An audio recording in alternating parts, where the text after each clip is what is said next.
সবারই কিন্তু ডিভোর্সের পিছনে একটা কারণ আছে, কারণ ছাড়া কোনো ডিভোর্স হয়নি। আর অনলাইন আচ্ছা, আমি সোশ্যাল মিডিয়াকেও কোনো দোষ দিব না, আমি কার সংসার কি হয়ে সবারই কিন্তু একটা ইস্যু আছে। সবারই মনে করেন কয়েকদিন আগে ওই যে মিম নাজিমের যে একটা ঝামেলা হয়েছিল, ওই মেয়েটার ডিভোর্স হয়েছিল ওই যে বান্ধবীর সাথে সম্পর্কে জড়ায় নাকি। সবারই অনলাইন কি আমাদের কারণ বানাইয়েছে? বানায়নি তো। তো আমি অনলাইনের কোনো দোষ দেব না, আমি কোনো কিছু দেব না। মূলত সমস্যা হচ্ছে তার সন্দেহ, এটাই জন্য সংসার ভাঙলো।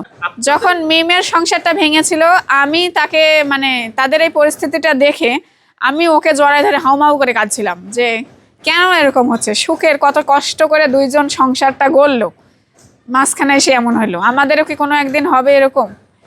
মানে এইটা ভেবে আমি অনেক কাঁদছিলাম। তো আজকে নিজের কপালে সেই কান্না। ধারণা নাই কেন হচ্ছে, তবে এইটুকু বলবো যে সবারই যারই হচ্ছে সবারই একটা কারণ আছে, কারণ ছাড়া হচ্ছে না। যাদের যাদের ডিভোর্স হয়েছে সবারই কিন্তু একটা কারণ আছে। এখানে মানে অনলাইনে যারা ভিডিও করে তাদের না, বাহিরেও অনেকের ডিভোর্স হচ্ছে।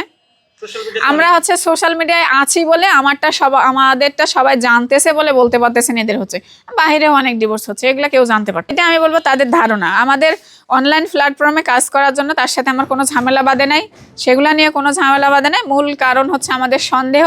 কিন্তু সন্দেহটা যদি তার হচ্ছে সত্যিকারের হইতো, আমি যদি কিছু করতাম তারপরও মেনে নিতাম, কিন্তু মিথ্যা সন্দেহ।